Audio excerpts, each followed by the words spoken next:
Why you're more stressed? Sorry, why you're more stressful, Tanya, when you working at the business broker? Why you're more stressful When is it most stressful?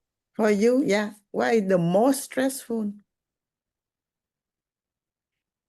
I don't know. I mean, that's a great question, but I try not to get stressed. Uh, Because because deals, there's a saying, every deal dies at least 3 times, right? So you're constantly having to manage expectations, manage the transaction, manage the buyer, manage the seller. I mean, you have to stay very calm, and no matter what's going on, you have to be able to just kind of stay very centered. Um, so I don't know. I try not to get super stressed. But I think if I had to pick anything, I think it would be landlords, because you have no control over them. Yeah. And so when the landlords come back with just something ridiculously stupid that is going to affect the deal, and they're doing it intentionally to flex their muscles, and yeah, or because they have a vendetta. Sometimes I've had situations where the landlord was upset with the seller and wanted to blow up their deal, just out of pure meanness, right? They just Yeah. wanted to be mean. They just wanted to hurt the seller financially. So stuff like that is stressful, because there's not a lot I can do about it. We cannot control it. No. No, by nature, I'm pretty much of a creative problem solver, but there are some times where the problems just can't really be solved. And when you have situations like that where the is just landlord and seller got into some kind of dispute at some point in time, and now the landlord is seeking his revenge and taking it out. Oh. So stuff like that. Fortunately is rare. Fortunately only happens, a couple times in what I've been doing this about 18 years now, Yeah. 18, 19 years. So I've only had that happen maybe 2 or 3 times. Oh. So, but Yeah. that can be stressful, because there's just nothing you can do. I actually have a situation with a landlord that, now that you bring it up, for over a year and a half now, on a business where, he's just not responsive. And my seller, I guess I couldn't sell the business because the landlord is not going to give us, what he would charge. I mean, the seller's not paying market rent. He's paying rent from when his lease expired in 1997 or something. So Oh my goodness. we needed to Oh. normalize the rent Yeah. and also get a new lease, but the landlord's just not responsive, not returning calls. Even though he says, when he runs into the seller, he's like, yeah, we need to sit down and talk about it. So my buyer, who's been eyeing this business for a year and a half now, suggested that if the seller would finance him, then he would pay the seller in monthly installments until the landlord came to the table. So that's basically essentially his takeover of the business. Yeah. I don't know if this scheme would work, but and if once the lease is in place, because then the new buyer would be on the premises working with the employees. Once the lease is in place, then he would pay the seller off the remainder of the note. Ah. I don't know. What do you think about that? I mean, it's risky. I haven't seen the lease, but sometimes there's provisions in a lease that say any assignment without the landlord's any assignment or sublease without the landlord's authorization is Assignment. considered a default. But there is no And lease. There's no lease. there's no lease. It's all month to month. It's all month to month for the past like 20 years. Oh my God. I know. This is why it's just it's bizarre to Yeah. me on how to structure this, because it's a good business. He drives a good volume of business there. Yeah. When I first listed it, I didn't realize the landlord would be so out to lunch. So I found buyers.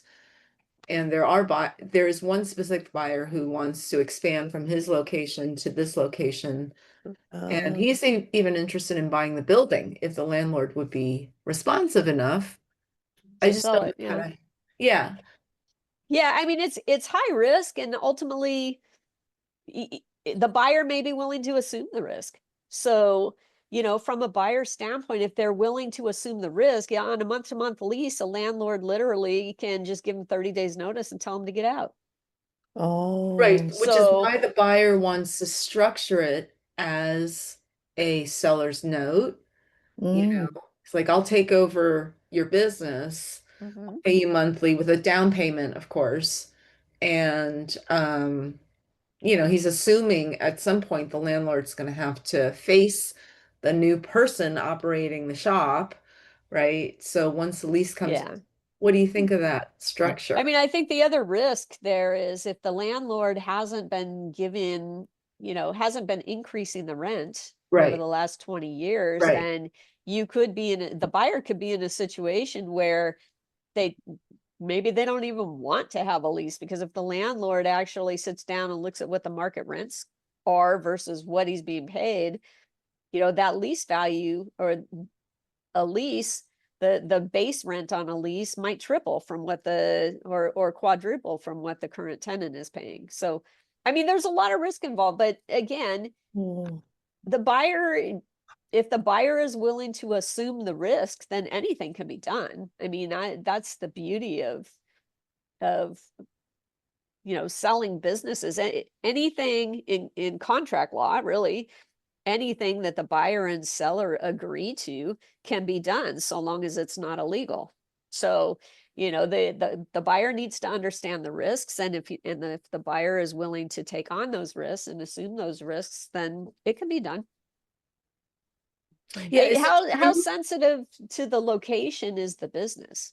Like, if he had to move, if the landlord decided to be a jerk, and 2 months after he took over, put a notice on the door for him to get out, what Well, would happen? question I wanted to ask, isn't it not legal for the landlord to interfere with an ongoing concern?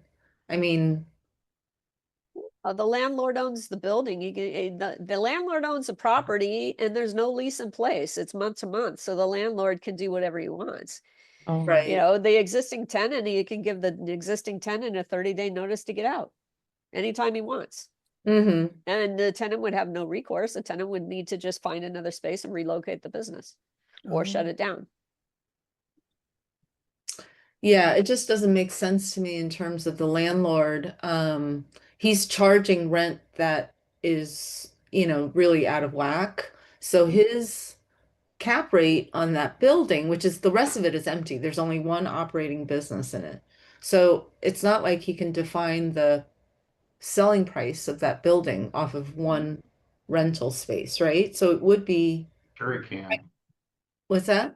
Sure he can. It's just not gonna be at a price anybody, it's not gonna be at a price that the landlord's gonna like. So value's based on income being generated, so. Right, exactly. So that's why I'm saying, um, he's not he's not doing justice to the value of his building at all. But you know what? He could have inherited the building from his He did. grandfather. You're right. You did. He did. So So he doesn't there's care. no mortgage, no nothing. The property taxes are, minimal, maybe a few $1,000s a year, and so it's not a big expense to him. So he doesn't care. It's not like somebody who bought the building, 5 years ago and has a big mortgage that they're having to pay. And so it's important that they collect the rent and that the rent be market rent and all of that, because they've got to cover their expenses. On something like this, if he inherited the building and, it's just maybe not a priority for him. Right. So when I do the valuation, I should still, I mean, it's hard to know what the rent would be for this new landlord if he raises it. So normalize the rent to market rate and then what? And then I don't know, I don't even know how to handle this prospective deal because the buyer has all these ideas. So, Well, I mean, and the buyer, if the buyer has all these ideas, that's great. Then it becomes a matter of what is acceptable to the buyer and seller. And then you make sure that the buyer has an attorney or somebody advising him as far as any of the legal risks. Okay, Because you definitely want to make sure that there's a buffer, that there's another right, advisor in the mix, another professional in the mix. And you want to make sure that anything that the buyer says, yeah, he's going to assume the risk and wants to do the deal this way, structure it. If the seller's agreeable, then you make sure all of that is in writing, because you just don't want to be in a situation where if the landlord comes back and kicks him out 3 months later, that the buyer turns around and says, hey, you told me to go ahead and do this. You said there was no risk. You said this, you said, which obviously you're not going to say, but that's why it's important to have everything in writing, and then have also tell him in writing, you want to tell him, look, you need to consult with an attorney, make sure you understand the risks. sure. So, that's the thing. I mean, when you're negotiating or helping to negotiate deals, like I said, in contract law, as long as the contract is not illegal, anything the parties agree to can be done. Oh, They just have to be any of the risks and things just need to be disclosed. So obviously, you want to make sure everything's disclosed, and you also want to make sure that that they are aware that there are risks involved, and that they clearly articulate that they are willing to assume those risks. John, you have anything to add to that? No, I think, yeah. So, look, it's complicated. I think at the end of the day, the landlord is going to dictate who comes into his building because he wants somebody to come in that's going to be a good steward of that building. So, I mean, if I was a landlord, I want to really qualify that tenant coming in. Yeah, but there's a lot of risk with occupancy, right? For me, as an owner, or a landlord, I want to mitigate tenant flight risk as best as I can. So I really want some good tenants in there. But yeah, there's a lot of risk, like you said, involved in there. Obviously, each scenario is different. This landlord, like you said, may not have the motivation to lease up the building 100%. He may have a price in his mind that he wants for that building because somebody, kind of dropped it in his head. It's worth X, and that's what he wants. So I know you have a lot of things to deal with, and but that's why we have this forum to talk about it. Right, yeah.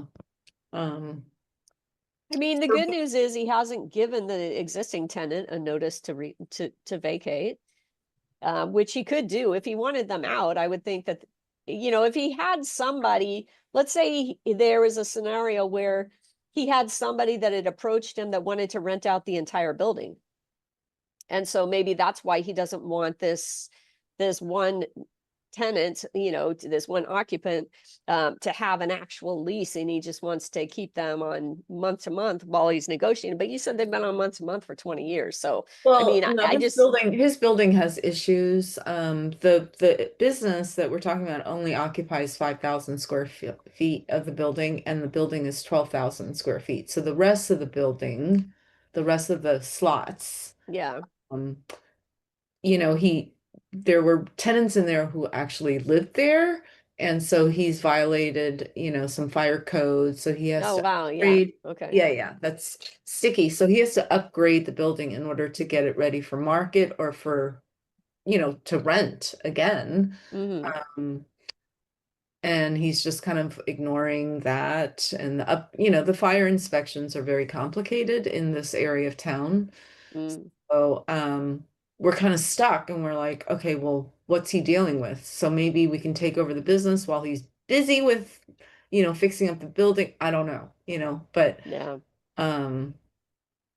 anyway, No, it sounds like you got a lot to deal with there, and I don't envy you. right? I can tell you that we're seeing, especially with the older and unexperienced landlords, we're seeing a lot of these leases being very, very short term.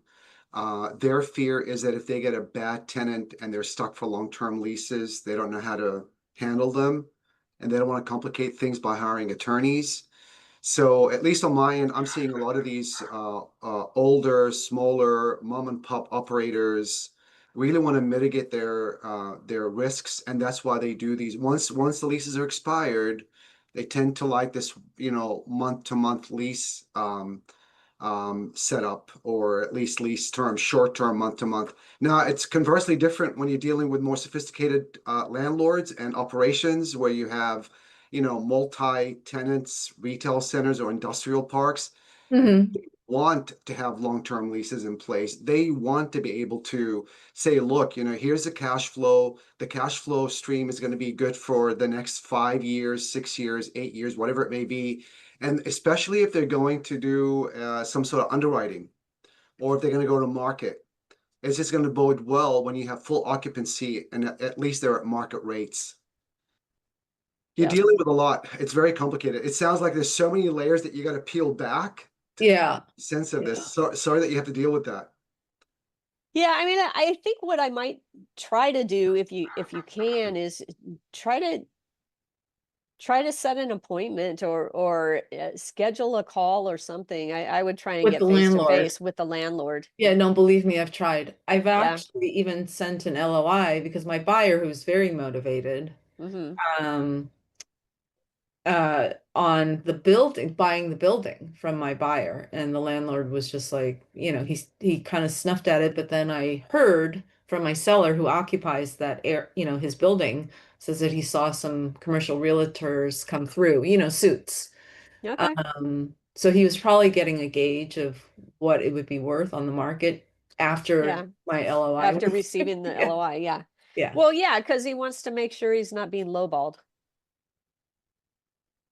right? I mean, I think any seller who receives an LOI or anything just out of the blue when his building is not listed, Hmm. they're gonna assume, and probably rightly so, that that whoever it is looking to lowball them and pick up the building cheap. And Right. Well, his building is not worth much on the market because again, he has these fire, you yeah, know, he's under inspection.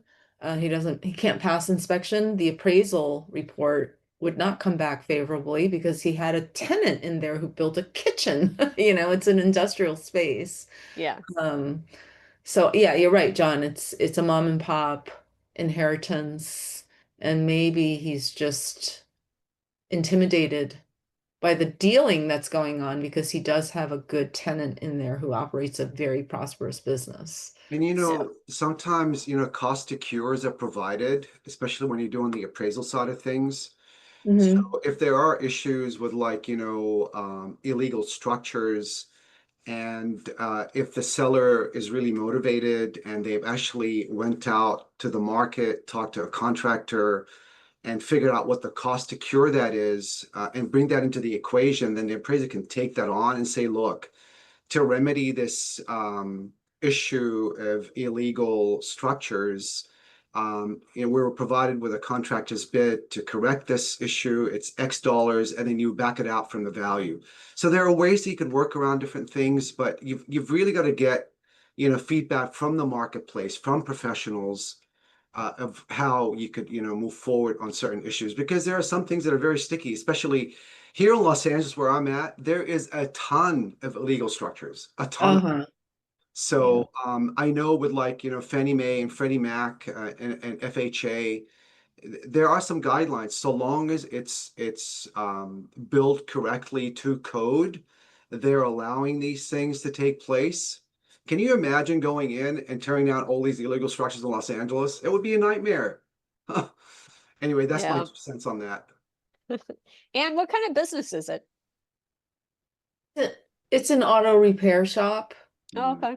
And my buyer has an auto body shop, so he wants to integrate the two. Yeah. And it's in a district in Northern California called Hayward, which Okay. in that area it was green zoned for a little while. So a lot of, industrial buildings were being sold to cannabis types of businesses, and they were you know, I guess they were fighting values on, but this building does not qualify because again, it has electrical issues, it has fire, safety issues, it has Yeah. all these issues that even if the landlord wanted to take it to the market, he couldn't right now. Right? But I do have a buyer who's willing to kind of accept it as is, Right. and I can't get in front of him. And then now the buyer's like, well, what if we just did owner financing on the business that I want, and then slowly get the landlord to come to the table, and then eventually there's going to be a lease. And you're right, it's very risky because, given the landlord's current behavior, we're not thinking that, Yeah. Who knows?